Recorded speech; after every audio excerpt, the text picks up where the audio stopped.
ആള്? ഉമ്മ വണ്ടി തന്നെ ഇരുന്നോ, അവിടെ നല്ല തിരക്കാവും.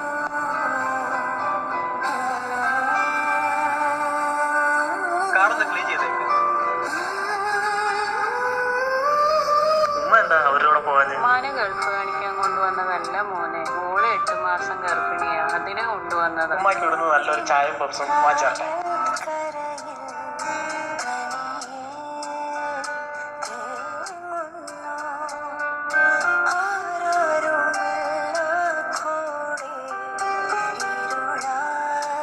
നിങ്ങൾക്ക് എന്തെങ്കിലും വേണമെങ്കിൽ എന്നോട് പറഞ്ഞാ പോരെ, ഞാൻ മേടിച്ചു തരൂലേ?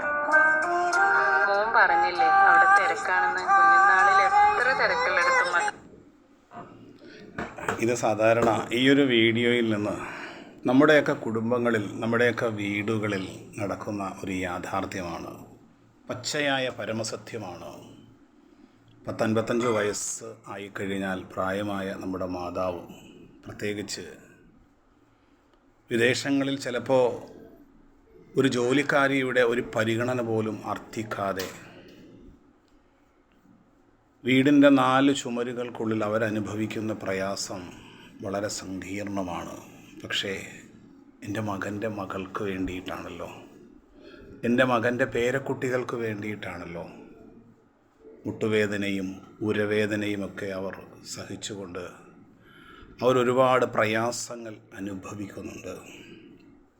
നമ്മുടെയൊക്കെ കുടുംബത്തിൽ പലപ്പോഴും അപ്പയും ഉമ്മയും മക്കളുമെല്ലാം ഹോട്ടലിൽ ഫുഡ് കഴിക്കാൻ വേണ്ടി പോകുമ്പോൾ പേരമകൻ പറയും, ഉപ്പുപ്പയെ കൊണ്ടുപോകണ്ട, ഉപ്പുപ്പയെ കൊണ്ടുപോയാൽ ഹോട്ടലിൽ തിരക്ക് കാണിക്കും, അതുകൊണ്ട് ഉപ്പുപ്പയ്ക്ക് പാഴ്സൽ വാങ്ങിക്കൊണ്ടുവരാം.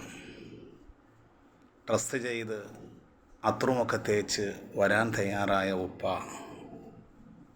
മനസ്സില്ലാ മനസ്സോടെ, സങ്കടത്തോടെ, നീറുന്ന മനസ്സോടുകൂടി ആ പിതാവ് റൂമിൻ്റെ ഉള്ളിലേക്ക് മടങ്ങിപ്പോകുന്ന എത്രയെത്ര കുടുംബങ്ങളും വീടുകളും ഭവനങ്ങളുമാണ് നമുക്ക് ചുറ്റുമുള്ളതെന്നറിയുമോ?